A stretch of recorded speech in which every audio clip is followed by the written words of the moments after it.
Pronto. Vamos orar então. Senhor Deus, amado Pai, nós te agradecemos por mais um dia de vida e ao podermos, Senhor Deus, é, estudar a tua palavra. Senhor, abençoe cada um que está assistindo agora, que está compartilhando, Senhor Deus, também o conteúdo aqui. Senhor, nos abençoe através do teu Santo Espírito, em nome de Jesus. Amém. Então vamos lá. Nós paramos em Gênesis 3. Eu acho que o 2 eu terminei ali. Não, o 3 eu terminei, né? Terminamos ali sobre a justificação pela fé e justificação pelas obras. E agora nós vamos continuar ali e que eu falei que daqui em diante, de Gênesis, a partir desse momento, todo o cenário vai ser justificação pela fé e justificação pelas obras, né? E aí nós vamos continuar aqui. Deixa eu abrir aqui. Estamos aqui.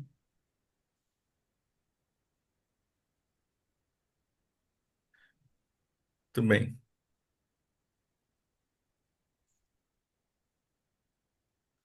Estão vendo aí os slides? Gênesis. Isso. Acho que pegou. Isso. Então, no capítulo 4 nós temos ali a história de Caim e Abel, né? O Caim, em resumo, o Caim representa as pessoas que tentam se justificar através das obras, né? O problema do Caim necessariamente não foi a sua oferta, mas o que motivou a sua oferta. A motivação de Caim não era a motivação correta, né? Na verdade, ele levou só para levar os frutos da terra. Os frutos da terra em si não eram um problema. Aí as pessoas dizem, mas não tinha que ter sangue? Sim, tinha que ter sangue. É uma coisa bem importante, né? Porque no capítulo 3 nós estudamos isso. Mas o maior problema mesmo é o fato dele levar aqueles frutos e não reconhecer que ele era pecador. O Abel, reconhecendo que era pecador, ele compreendeu que ele precisava de um substituto. Então, a primeira coisa que, para eu ser salvo, né, eu tenho que reconhecer que sou pecador. Se eu não reconhecer esse primeiro passo, é, eu vou ter problemas, né? Ter problemas com a aceitação da justificação pela fé, a questão da santificação e também da glorificação e todo o resto. Essa parte aí, ela é crucial para você entender tanto do Caim e do Abel, como daqui para frente, para quando chegar no Apocalipse, quando a gente vai estudar o Apocalipse, as profecias, e entender que é justamente esse tema que mostra os salvos e os perdidos. Bom, o Caim assassinou o Abel, e depois o capítulo vai mostrar uma corrupção do gênero humano, né? Justamente com Caim. Fala que Caim foi o primeiro a construir uma cidade, botou o nome do filho dele de Enoque, né? Nós temos dois Enoques, né? E um desses Enoques é o filho, o neto, não lembro se é o filho ou se é o neto de Caim, e ele fez uma cidade chamada Enoque. A partir desse momento, então, lá fala que ele tomou para si duas mulheres. Então, o Moisés possivelmente queria destacar que a partir daquele momento teve poligamia, né? Que não era algo que tinha, mas agora teve. E depois, ali, mais na frente, vai ter um tataraneto dele que vai, olha, o Caim matou um, eu vou matar dois, né? E vai ser mais sanguinário, né? Então, ele se gaba, inclusive, daquilo, né? Se Caim foi amaldiçoado 7 vezes, eu vou ser 70, né? E então, e assim em diante. Ah, no verso, a gente pode ver, no verso final, eu vou até tirar aqui, no verso final do capítulo 4 quase ninguém presta atenção. Deixa eu ver se eu tiro aqui, dá um stop aqui. Quase ninguém presta atenção no capítulo 4 ali de Gênesis, que é justamente que ele vai mostrar é, que até aquele momento ninguém invocava o nome de Deus. Olha só. E vai ser a partir de Sete, né, dos descendentes de Sete que vai invocar. Ó. Nós temos aqui o 3 Gênesis 4. Gênesis 4, verso 26. Diz assim, ó. A Sete nasceu também um filho, ao qual expôs o nome de Enos. Foi nesse tempo que se começou a invocar o nome do Senhor. Ou seja, a partir daqui, os filhos, os descendentes de Sete, eles começam a invocar. Porque, ao que o texto indica, os descendentes de Caim não invocavam o nome de Deus. E se invocavam, invocavam do modo errado, como Caim fez, né? Então, se divide aqui. Tem as pessoas que adoram a Deus e as pessoas que não adoram a Deus. E isso vai ficar muito mais fácil de entender quando nós chegamos em Gênesis capítulo, aqui no capítulo 6. E aqui nós temos várias pessoas que tentam fazer uma leitura meio que fantasiosa desse texto, falando dos nefilins e bababá, e de anjos. Esse texto, ele pode no início dar essa margem, mas quando você vai para o hebraico, já ele tira toda essa ideia, né? De anjos terem algo com o ser humano. Então, quando a gente vai para o contexto que é o Gênesis 4 e o 5, a gente tira isso de cabeça. Então, o capítulo 6 diz assim: quando as pessoas começaram a se multiplicar sobre a face da terra, tiveram filhas. Os filhos de Deus viram que as filhas dos homens eram bonitas e tomaram para si mulheres, aquelas que entre todas mais lhe agradaram. Quem que é os filhos de Deus? Eles são os descendentes de Sete. Quem são as filhas dos homens? São os descendentes de Caim. Então, o que que houve aqui? Houve aquele chamado jugo desigual. Não eram para eles se unirem, mas eles foram para aquilo que mais agradaram, não o que Deus tinha em plano. E aqui, de novo, nós vamos para o capítulo, o verso 3. E aqui a outra também, as traduções, elas não chegam perto do que seria o ideal, né? Talvez o ideal de uma tradução, verso 3. Então o Senhor disse: o meu espírito não agirá para sempre no ser humano, pois este é carnal. Os seus dias serão 120 anos. As pessoas leem esse verso aqui e têm a impressão de que entendem da seguinte forma: olha, a partir de agora só vão viver até 120 anos. Não, não é isso. O que esse verso quer dizer, se a gente fosse traduzir, a melhor forma seria o seguinte, ó. E eles têm até 120 anos. A partir desse momento, contaria 120 anos para que eles pudessem mudar. Acho que dá para pegar essa ideia, né? Então o homem teria até 120 anos ali, que é justamente o período que o Noé ia pregar, né? Construindo a arca. Então tem pessoas que pegam esse texto aí e dizem: "Ah, legal, só que você vai pegar o próprio Noé viveu mais de 120 anos, né? Depois disso. E outras pessoas É? mais viveram mais de 120 anos. Então, Então, até hoje tem algumas pessoas ali que conseguem viver 121, tem alguns por aí que não tem ainda, sobrando que vive mais do que isso. Então não caberia a interpretação desse texto dessa forma. Eu não vou voltar aqui para o slide que a gente vai surpreender aqui. Então, nós temos aqui então essa corrupção do gênero humano.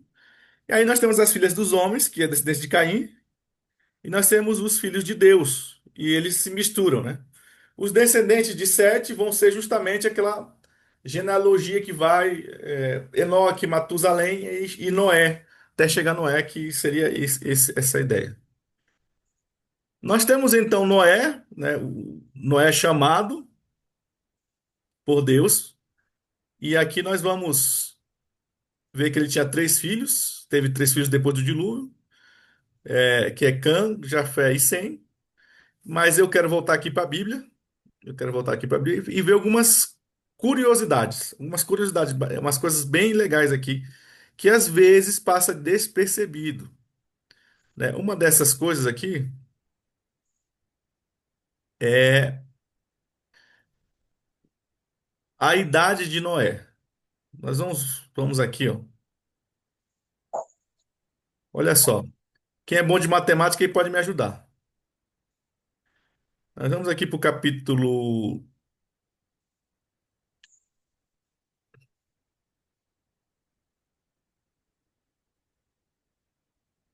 Esse aqui é o capítulo 6, né? Vamos aqui para o capítulo 5. Olha só que interessante.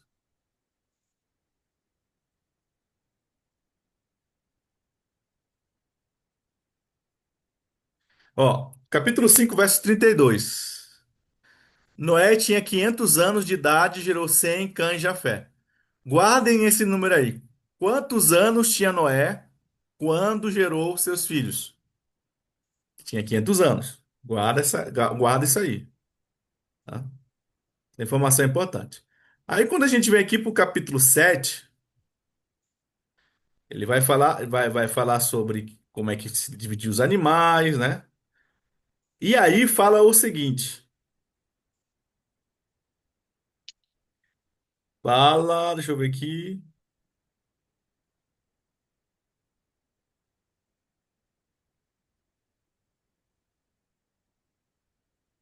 Tem um texto aqui no capítulo 7 que vai falar que ano que começou o dilúvio aqui. Vê se vocês conseguem enxergar que eu não estou conseguindo. Tá aqui, é o verso 6. Então, vamos lá. Quando Noé tinha 500 anos, ele gerou seus filhos. Correto? Aqui no verso 6, Gênesis 7, 6, diz que Noé tinha 600 anos de idade quando as águas do dilúvio inundaram a terra. Agora vamos pegar esses 600 aí e o 500. De 500 a 600, dá quantos anos? Lá, pessoal, pode falar, ligar o microfone aí. De 500 a 600, dá quantos anos? 100 anos. 100 anos, muito bem. Quantos anos o Noé pregou? Ele passou construindo a arca. Quanto? É, Deus chamou aí ele passou 120 anos, não foi? 120. Só que você pega, ele teve filhos com 500. E de 500 a 600 é 100 anos. 100 anos. Então eu teria que pegar de 600 para trás, 120. Se eu pegar de 600 para trás, eu vou estar em 480. Se você pegar 480, somar mais 120, que é o tempo que ele pregou, dá 600. Tá, pastor? O que que o senhor quer falar com isso? Vou te dizer simples. Que Deus chamou Noé 20 anos antes dele ter filhos. Não sei nem se ele era casado. Deus chamou assim, ó. Tu vai entrar na arca, vai entrar tu, a tua esposa e teus filhos. Só que ele nem filhos tinha. Deu para entender isso aí? Alguém não compreendeu? Não compreendeu, meu Marta? Não é que eu não compreendi, é que sempre fala que entrou na arca Noé e sua família, né, pastor? Isso, isso. Só que entrou Noé e sua família no ano E 600. o. Aham, No ano 600. Só que ele gerou os seus filhos no ano 500. Entende? entendi. Quando ele gerou os filhos, foi 100 anos depois. Só que ele passou 100 anos, 120 anos construindo a arca. Cento, 120 anos, ele passou 120 anos pregando, né? E é Construindo, né? construindo a arca. Ou seja, Certo, 20 anos certo. antes de ele ter filhos, ele começou a construir a arca. Só que Deus, quando chama ele, diz que ele vai entrar ele, a mulher dele e os filhos. Só que ele nem filhos tinha. E sabe lá se era casado. Interessante, né? Entendeu agora? Aham. Entende? É Eu não tinha. fascinante isso.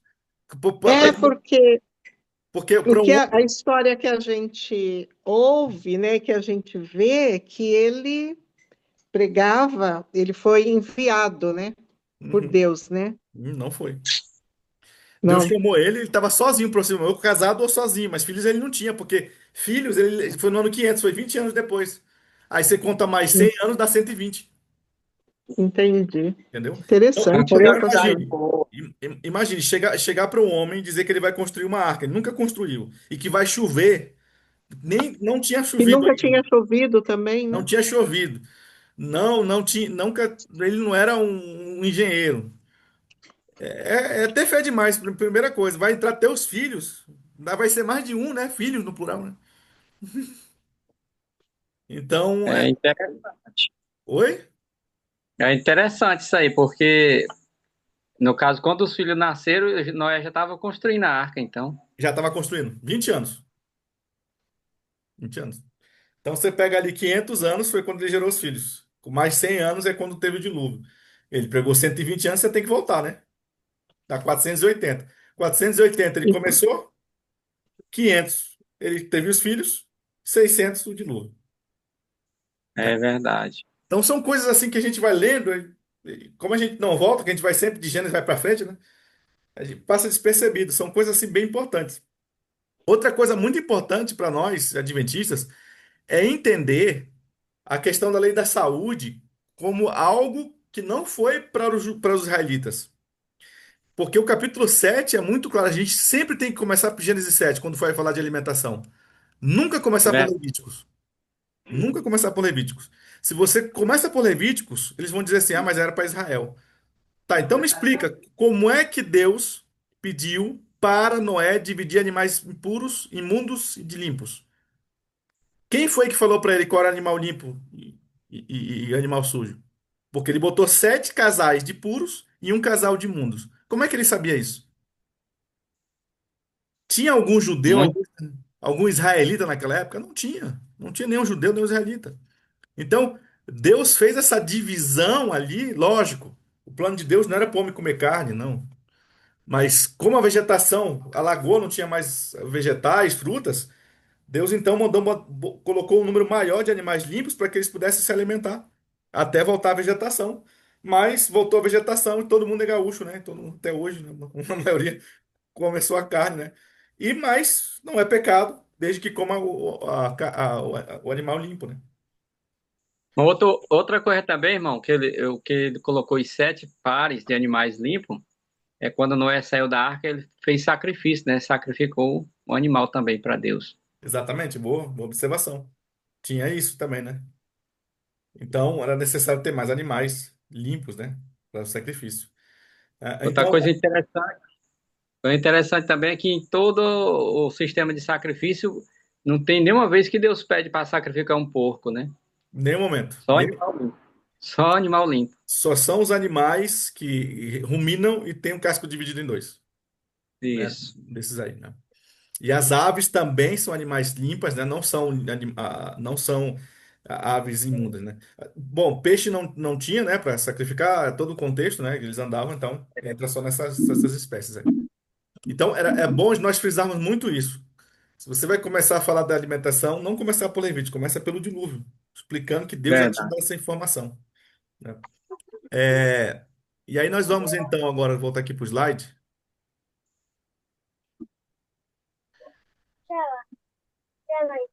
Então Noé, quando ele sai ali, outra coisa interessante também, que quando Noé sai da arca lá, tem aquele momento como é que é o nome dele? O filho dele, o Cã, vê ele nu, depois os outros vão cobrindo ele, né?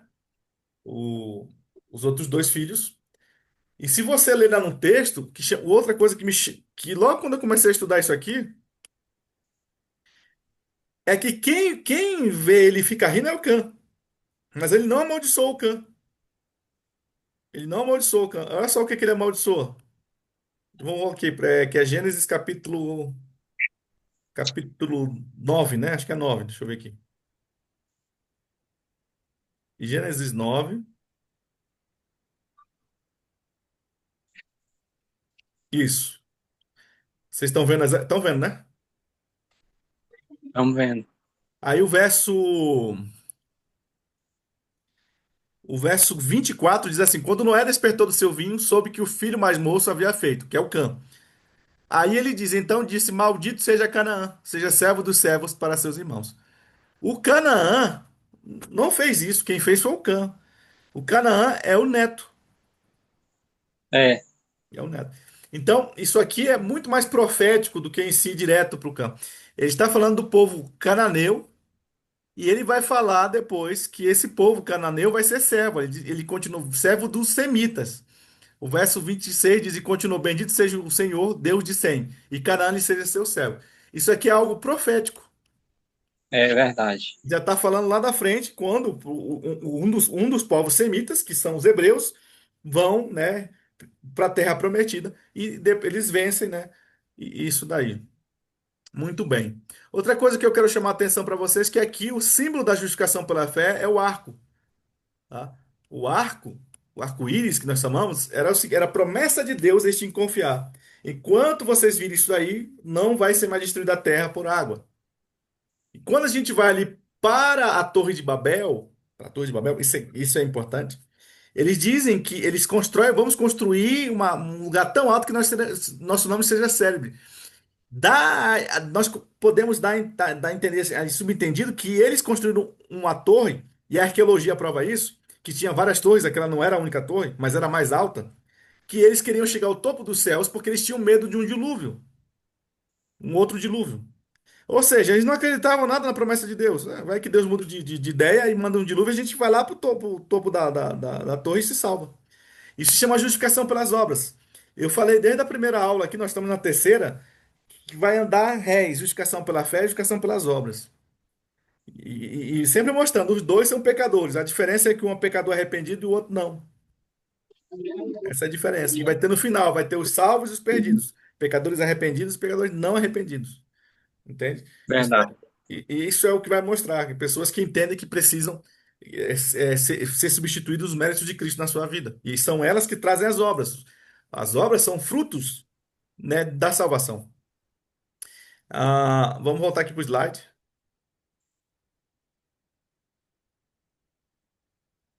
Muito bem. E aqui nós temos então esses três. Tá passando? Vamos passar aqui. Noé, Jafé e Sem. Isso. Nós temos então o Nirod, que vai vir. Aí tem Herói. Os egípcios, chineses, a Ásia, todos são descendentes de Cã. O Oriente Médio são descendentes de semitas. E os europeus, os hindus, os europeus, mais ou menos os bárbaros, eram de Jafé. É lógico que houve uma miscigenação, você não sabe de onde vem, né? Uma mistura. Mas a raça humana agora, a partir dela, vem desses três aí, né? Que nós temos hoje. Torre de Babel que eu já falei, símbolo da justificação pela fé. Agora, é importante nós vemos que na descendência de Sem vai ter um homem chamado Éber, né? E daí em diante, os semitas, esses semitas que vêm de Éber, são chamados de hebreus. É de Éber que surge o nome hebreus, tá bom? Isso aí também é importante a gente ter essa ideia, né? Pensei que era de Hebron. Olha, se tiver uma pesquisa diferente, mas até onde eu sei é de Éber mesmo. Que Éber gerou dois, né? Peleque e outro. E a partir desse momento, Erug. isso, Peleque e Erug. E aí, a partir desse momento, começam a ser chamados de hebreus, né? Os semitas, né? Na verdade, são vários semitas, né? Porque Sem teve outros filhos, que teve outras gerações. Ou seja, Verdade. nem todo semita é um hebreu, né? Mas todo hebreu é um semita. E até vinha os descendentes de Heber, vai vir o pai de Abraão, né? Que é Terá. Era. Aham. E aí ele teve três filhos, né?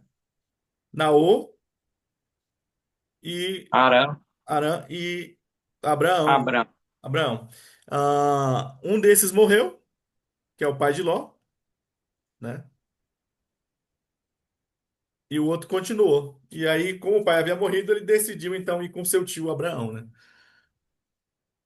E aí nós vamos Né? passar. Agora nós chegamos em Gênesis capítulo 12, chamado de Abraão.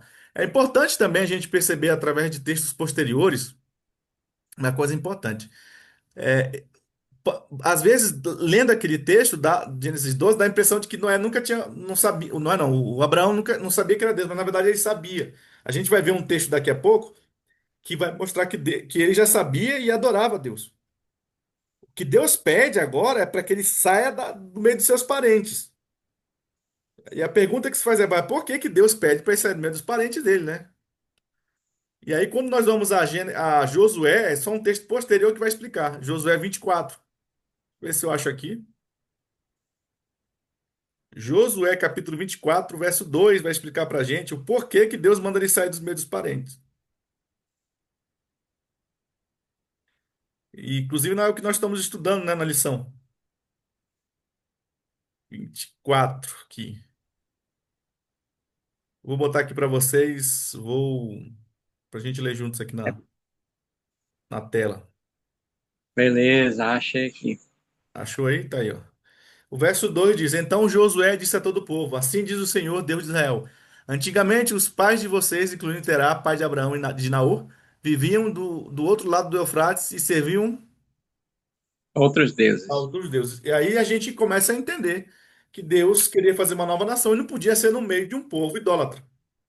Então sai daí, Abraão, porque eu vou fazer uma nação que não é mais idólatra como Verso teus 3. pais. Né? No verso 3 fala do chamado de Abraão.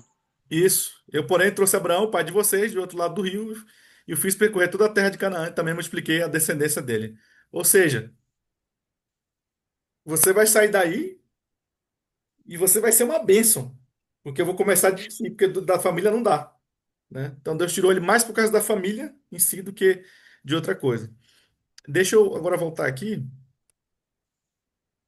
para nós entendermos. Deixa eu ver aqui. Aqui no slide. Uma das coisas que chama bastante atenção no Abraão é a vida dele de crescer, a fé dele, como Deus vai moldando o caráter dele, né? Ele é um homem que sai da sua terra, tudo, mas logo na primeira mão ele mente ali no Egito, né? E essa mentira dele tem consequências, esse caráter dele que vai sendo moldado, mas era um caráter ainda duvidoso, vai trazer consequências que nós temos até hoje, né? Desobediência dele, por exemplo, essa mentira, ter tido filho com a egípcia, né? E vir Ismael, nós temos, e Deus prometeu que a descendência de Ismael seria próspera, e hoje ainda é, né? Bem grande, né? Ele teve 12 filhos, 12 príncipes. Eu não sei qual que é o plano de Deus com aquele povo, mas eles são muito grandes. Hoje, eu não sei se hoje eles já estão como maior, mas eles estão praticamente dominando toda a Europa. Eles têm mais filhos do que os europeus. O europeu tem um filho, olhe lá. E eles fazem 7, 8 filhos. Eles estão tomando conta da Europa. Eu digo que mais daqui uns 5 anos, eles praticamente toda a Europa vai virar muçulmana. Se vocês tiverem colega na Europa, pode perguntar. Eles estão tomando conta dali e a ideia deles de dominar o mundo é fazer filhos. Hum. Quanto mais filhos eles vão tendo descendentes lá na Europa, eles vão se tornando europeus. Isso começou aqui com o pai Abraão, né? Então, depois o Abraão tem o Isaac. O que eu queria chamar a atenção para vocês é Gênesis capítulo 22, é uma coisa interessante ali, que tem um joguinho de palavras. Mas antes, vamos ver aqui, ó. Deus nunca apoiou, a gente vai perceber que Deus nunca apoiou a poligamia, desde o início, olha. Ah, porque os homens podiam ter, mas é que Deus, na verdade, tolerava para que houvesse descendência. O Abraão, que teve mais de uma esposa, teve problemas. Muitos problemas. O Isaú, o Jacó, teve muitos problemas. Você pega Isaac, ele teve só uma esposa. Ele não, pode olhar quantos problemas Isaac teve. Dificuldades como os dois tiveram, como o pai e o neto, e o filho. Você não vai ver. Porque o Isaac só teve ali, não teve concubina nada, né? Isso aqui é um exemplo para a gente ver nos patriarcas quão é importante que Deus abençoou, nesse sentido, aquele que se manteve fiel, né? Ao mandamento ali. Ah, uma das coisas que me chama a atenção aqui vai ser justamente a primeira profecia de Números ali em Gênesis. Mas nós vamos ver aqui as tribos. Aí nós temos Abraão, Isaac, depois nós temos Esaú e Jacó. O Esaú vai fazer os Edomitas e o Jacó, Deus vai trocar o nome para Israel, a qual vai ter 13 filhos, né? Mais uma mulher. E até chegarmos aqui a José. Eu queria que agora abrir a Bíblia com vocês. Eu vou tentar aqui botar aqui na frente. É, vou tentar aqui espelhar aqui. Peraí. A Bíblia, em Gênesis 15, tem uma profecia lá. Uma profecia que vai nos fazer entender muita coisa. A primeira profecia de número, de tempo, tá em Gênesis 15, que tem a ver com Abraão. Por causa de todas as coisas que Abraão fez, Deus vai dizer para ele: olha, você não vai conseguir entrar na Canaã, mas só a tua última descendência. Deixa eu ver aqui. Gênesis capítulo 15. Ou é 13? Deixa eu ver se acho que é 13 e 15.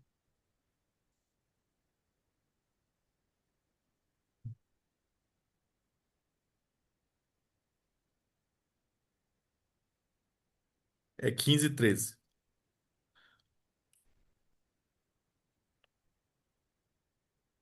Isso. Vou botar aqui. Vocês estão vendo?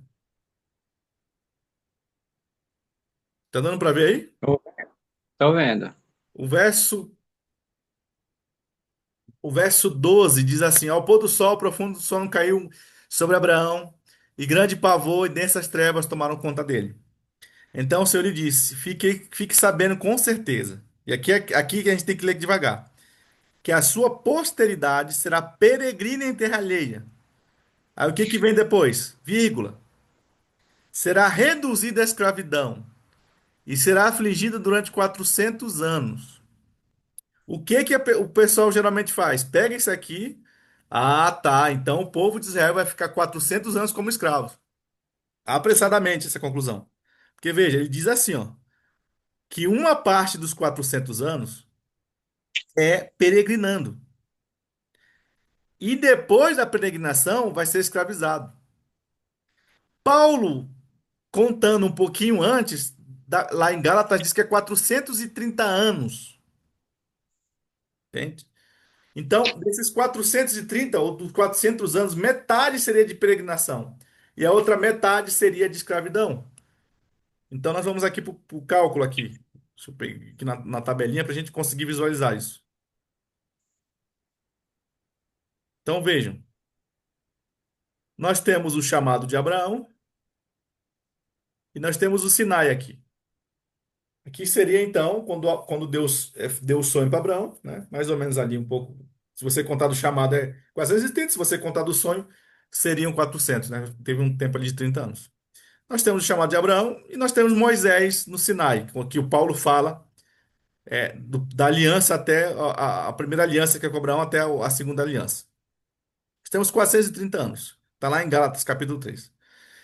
Metade de Abraão até a Jacó foi peregrinação, eles não eram escravos. O Abraão não foi escravo, o Isaac não foi escravo e o pai dele também não foi escravo. Mas a partir de José morre e começa a escravidão. Então, desses 430 anos ou 400 anos, né, que aí vai depender da leitura que você vai fazer, são 215 anos, será peregrino em terra alheia, eles foram peregrinos, e 215 anos eles passaram como escravo no Egito. Deu para entender isso aí, pessoal? Alguém tem alguma dúvida sobre isso aqui? É muito tempo de escravidão, né? Mais de 200 anos. Aham. Mas eu não sei se os irmãos já ouviu falar que geralmente eles explicam que foi 400 anos de escravidão, mas não foi. Não foi. Não foi, foi só 215. Ou 200, né? Não Dependendo. foi. Não foi até porque quando José era governador do Egito, ele não era escravo, né? Exatamente, eles não eram escravos, eram peregrinos. Eles ficavam andando, peregrinando, nômades, né? Estive eles andando. O Era. próprio Jacó saiu lá da terra dele, foi lá para o Labão, depois desceu. Agora só para o Egito, peregrinando. Então, essa conclusão, às vezes, rápida, não, foi 400 anos de escravidão. Não foi. Não foi. Foi peregrinação e escravidão. Né? E nós temos o José no Egito. Eu não tinha outra imagem, né? Só tinha essa da Record aí, mas era a melhor que eu tinha. Esse aí do filme lá. Tudo bem. Ah, eu acho que daqui eu já dei um salto bem grande. Irmãos, ainda depois nós temos o Êxodo, né? 215 anos ali de Moisés. Moisés, então, ele mata o egípcio, foge, né? E passa 40 anos ali. Ele já tinha 40 anos, passa mais 40 anos ali na terra de Midian. Aí é onde ele escreve o Jó e começa a escrever Gênesis, né? E depois, então, Deus o chama para ir para voltar ao Egito para liberar o povo. Uma coisa bem importante, mas que a lição falou e foi muito legal essa parte de Moisés. É a primeira coisa que Deus disse para Moisés que ele tinha quando ele chegasse lá no Egito é o seguinte: Faraó, liberta o meu filho, porque se você não libertar o meu filho, eu vou matar o teu. Então, a última praga foi a primeira a ser anunciada. É verdade. Quantas chances Deus deu para o Faraó? 9. Só nas pragas foi. Só nas pragas, né? 9 chances. Porque a primeira coisa que Moisés fez quando chegou foi avisar que se ele não libertasse o povo, o filho dele ia morrer. Ele teve 9 nas pragas, 9 chances de ter se arrependido. E quando fala endurecer o coração de Faraó, porque ele, ó, eu vou dar 9 pragas e vocês vão ver que ele não vai mudar. Né? O termo seria o significado, né? Passando isso, Moisés, então, para Páscoa, depois eles voltam, o Faraó muda Vocês conhecem a história? E aí o Moisés, então, ali protegido por Deus, consegue atravessar ali. Ali do Mar Vermelho até o Monte Sinai, são 2 anos de caminhada. Que tem aquela pedra, águas amargas. Lembra isso aí? Todos aqueles capítulos são 2 anos, irmão. Quando a gente lê, são 3, 4 capítulos, né? Eu li aqui rapidinho, mas que toda aquela jornada foi 2 anos. Os 40 anos do deserto são 38. Não. Você, para dar 40, você tem que somar desde a saída do Mar Vermelho. Então eles vão sair dali e vão até o Sinai, 2 anos. E mais 38 anos até o Josué entrar dentro da Terra Prometida. Lá dentro, ali, antes da gente entrar nessa parte, né? Que vai encerrar os patriarcas. é, o Moisés sobe ao monte, o povo desesperado monta o bezerro de ouro. E, nesse sentido, eles começam a idolatria. Vocês conhecem bem a história. Moisés ali então intercede pelo povo, quebra a tábua. Então Deus, vendo a necessidade daquele povo de adoração, como ele criou antes para adorar, Moisés, você vai fazer um santuário para que eu possa habitar no meio de vocês. Essa palavra habitar ela é chave. Habitar no meio de vocês, então vem um santuário. Deixa eu ver aqui se eu já entro aqui no santuário, dá tempo. Ah, eu tenho 15 minutos ainda. Então vamos entrar no santuário aqui, os 15 minutos pelo menos para a gente entrar aqui. Essa parte, pessoal, alguém tem alguma dúvida dos patriarcas ali? Dessa parte que a gente viu até agora? Eu não tenho dúvida, não. Não, né? Isso aí que o senhor está descascando é engá? É feijão? João Verde, Feijão, né? é, Muito bem. E aí nós vamos para o santuário, irmãos. Eu vou ver se eu consigo abrir aqui. Eu tenho um santuário aqui, mas eu acho que é melhor no 3D, né? Deixa eu voltar aqui. Nós vamos tentar entrar, ver se eu consigo abrir o santuário 3D para a gente visualizar, é melhor.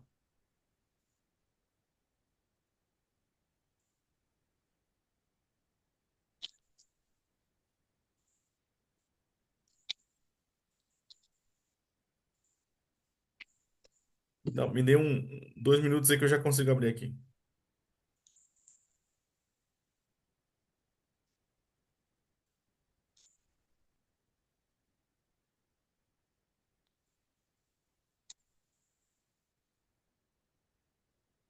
Pronto, consegui aqui. Agora eu vou botar na tela para vocês.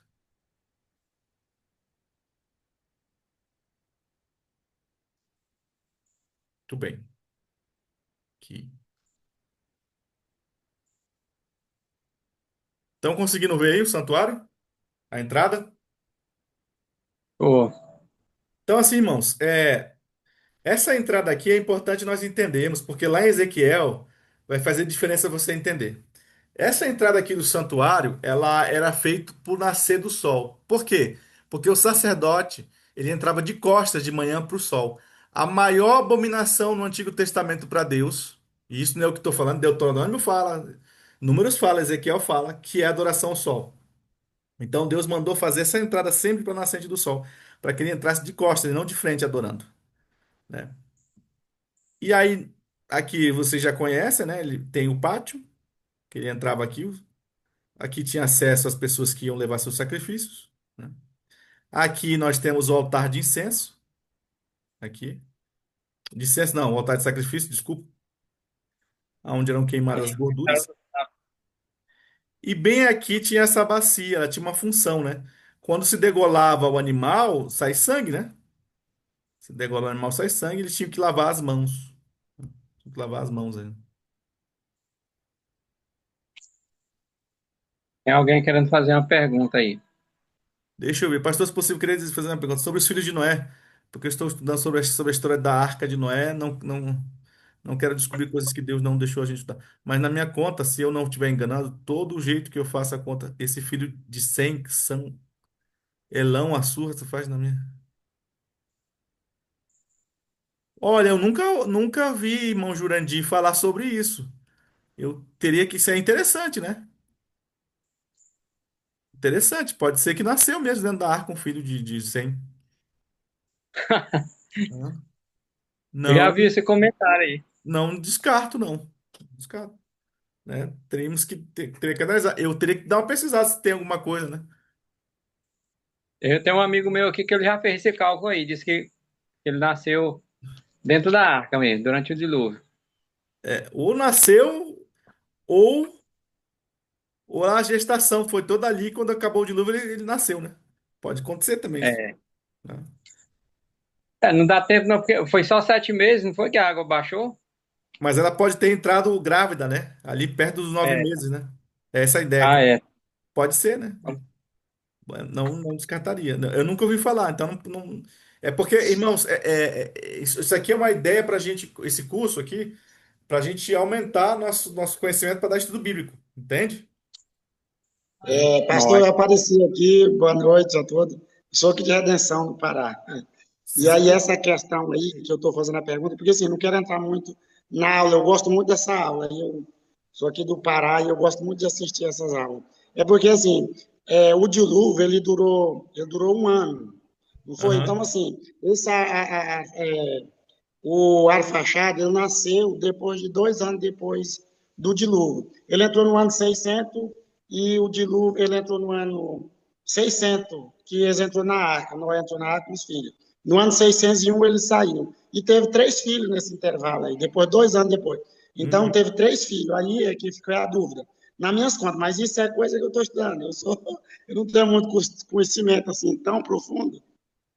Mas nas minhas contas aqui, eu vi assim, não estou querendo atrapalhar a aula, pastor. Por isso que eu fiz a pergunta, para não Não, não, atrapalhar a aula, que é muito não, não, importante. é interessante.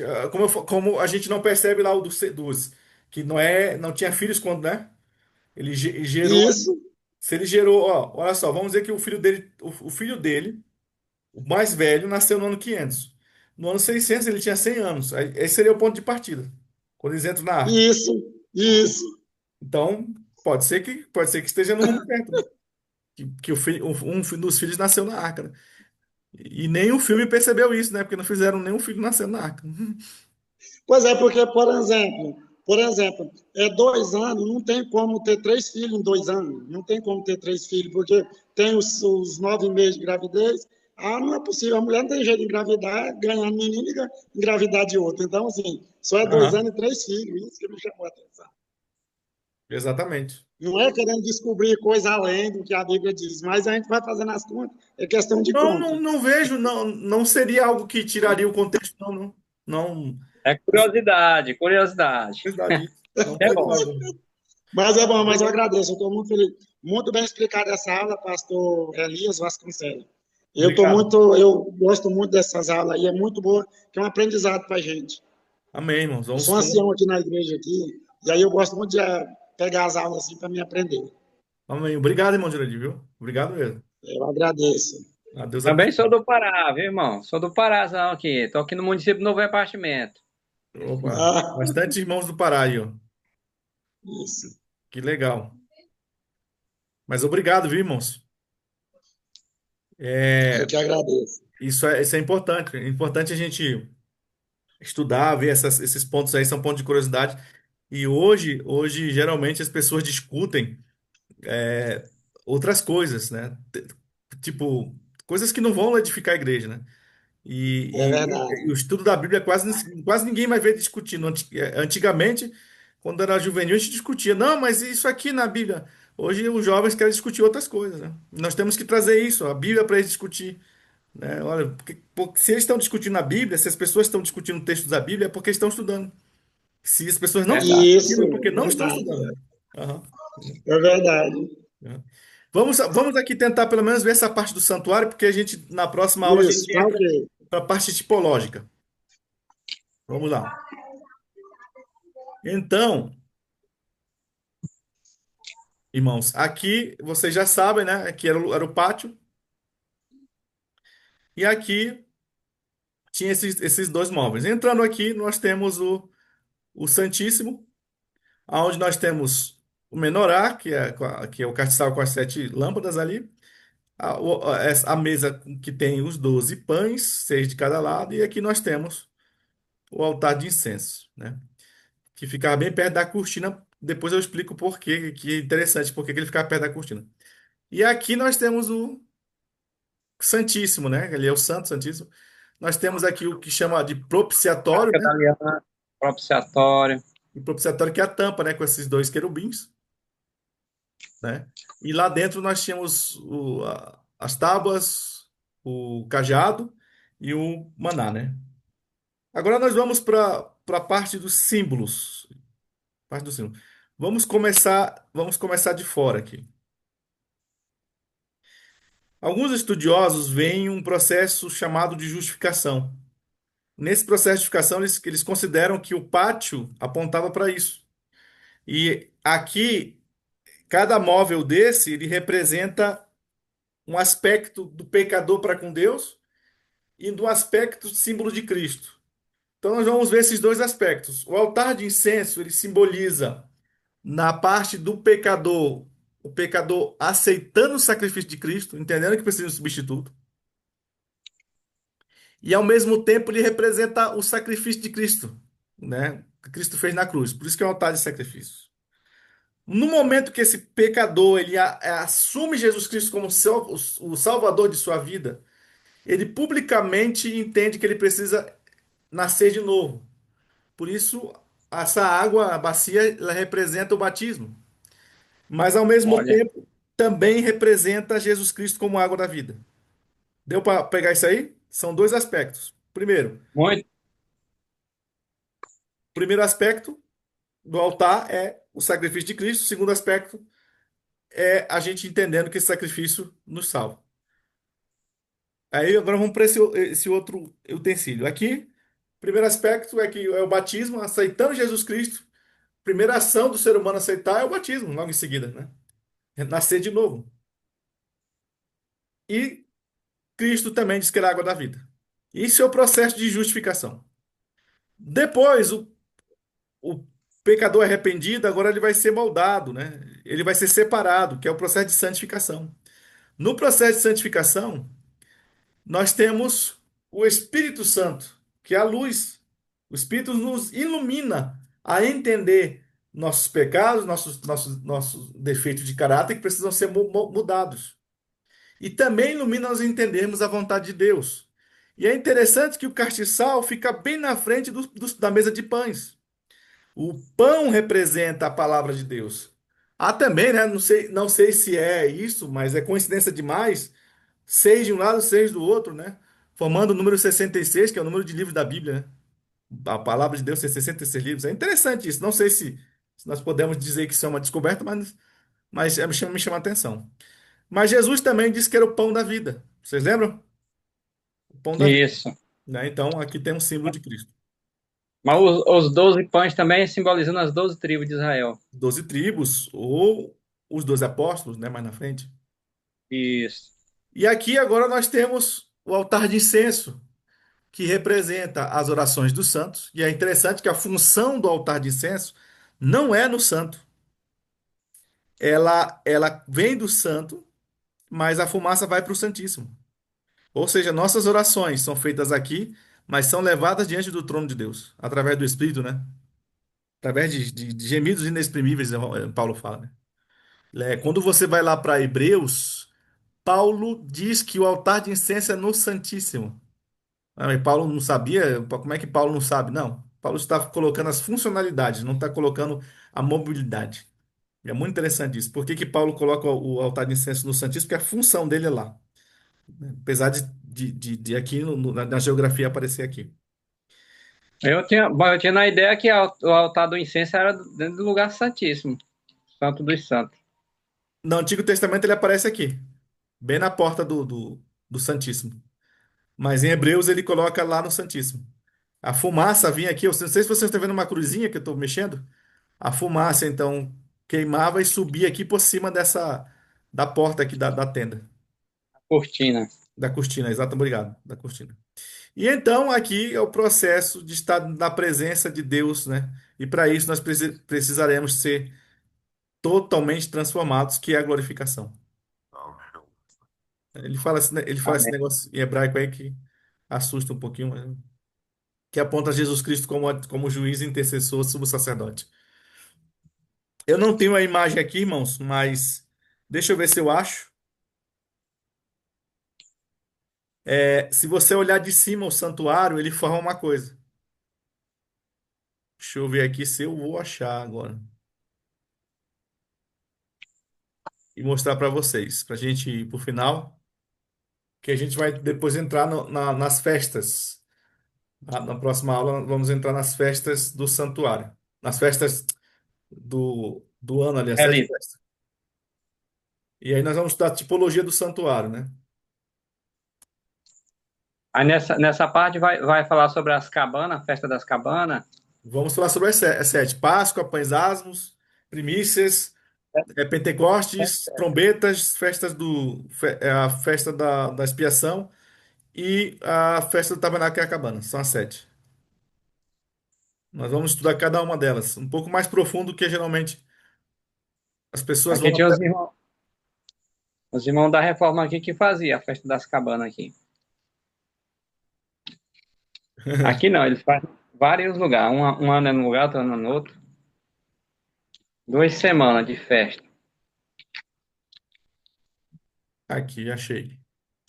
Quando a gente vê o tabernáculo de uma visão de planta, a gente vai enxergar isso aqui, ó.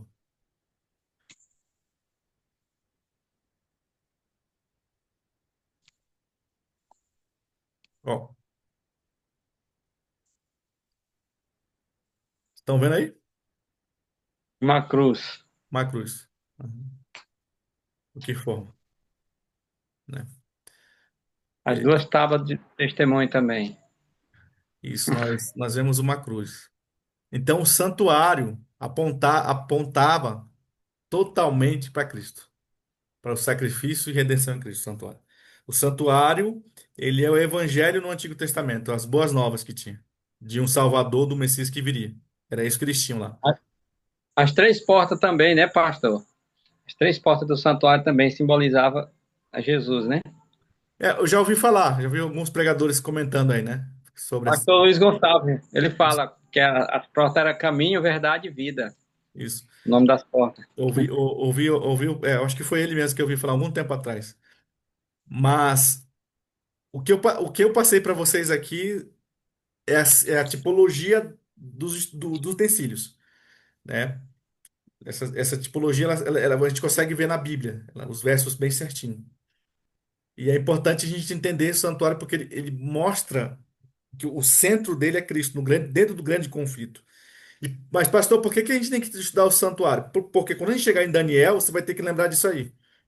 Quando a gente chegar no Apocalipse, principalmente, você vai perceber que todo o movimento de Cristo do santuário celestial, ele vai ser dentro do santuário. Por exemplo, quando Cristo está no lugar santo, no santuário ali, é o período das 7 igrejas, que tem os 7 castiçais. Quando Cristo vai sair do santuário, ele já está falando de uma arca de fumaça entrando. Então ele está saindo do santuário. Mas aí, se eu não entendo esse processo, eu não vou entender o que significa.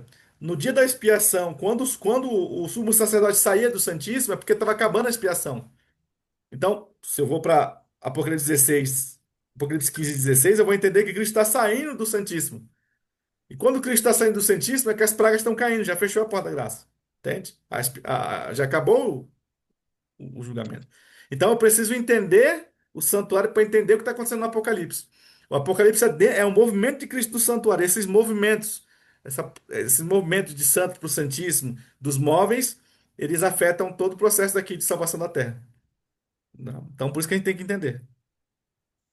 A doutrina do santuário é a doutrina peculiar dos adventistas, mas aqui observando a maioria não entende a doutrina do santuário.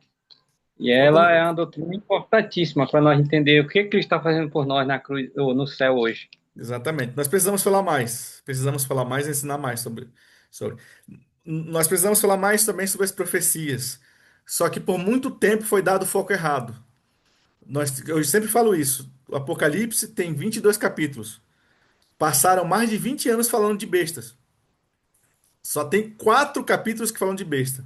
E esqueceram dos 18 capítulos que falam do Cordeiro. Verdade. Nós temos que falar dos 18 capítulos que falam do Cordeiro. Não, mas importante falar das bestas. Mas você vai falar, botar no seu devido lugar.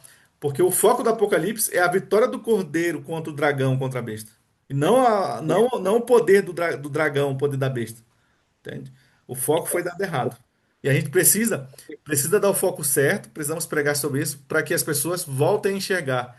E eu tenho certeza que o inimigo trabalhou muito tempo para as pessoas terem medo do Apocalipse. E não é esse. Na verdade, é para ter alívio.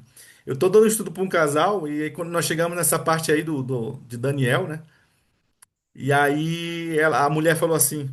Nossa, mas então nós estamos ferrados, já estamos sendo julgados. E ele olhou assim, ele olhou para não, mas isso é bom. Ou seja, Deus está trabalhando para nos salvar. Ou seja, ele entendeu que o Isso é juízo, na bom. verdade, é Cristo tentando não, ele absorvendo as pessoas, quanto mais pessoas ele puder, né? Desde que elas Tem, permitam. gente- tem muita gente da nossa igreja mesmo que quando fala em juízo ele já fica se tremendo. Porque Com entendeu medo, errado. de- E eu com até medo de se entendo, perder. eu até entendo eles, viu? Porque foi passado esse tom. É passado ainda, infelizmente. Irmão Joaquim, muito obrigado, viu? Obrigado aí por você compartilhar, o irmão Jurandir também. É, Nada. nós voltamos então, depois a Virgínia vai colocar aí a data. Que Deus nos abençoe, que a gente possa então no próximo estudo avançar mais no estudo, tá bom? Amém. Eu vou orar com vocês então nesse momento. Amém. Pai querido e amado, nós te agradecemos pelo estudo que tivemos hoje. Obrigado, Senhor, porque nós entendemos que não estamos só. O Senhor está 24 horas, teu filho amado, intercedendo por nós. Nós temos Amém. Cristo que nos acompanha, que já padeceu, sabe o que sofremos, sabe como vencer, e nós podemos clamar porque o Senhor conhece cada um de nós. Por isso entregamos Amém. nossa vida em tuas mãos, pedimos que o Senhor abençoe a cada um e que tenha um repouso e no seu coração a fé em Cristo Jesus. E é em nome dele que oramos. Amém. Amém. Deus Obrigado, seja louvado. irmãos. Obrigado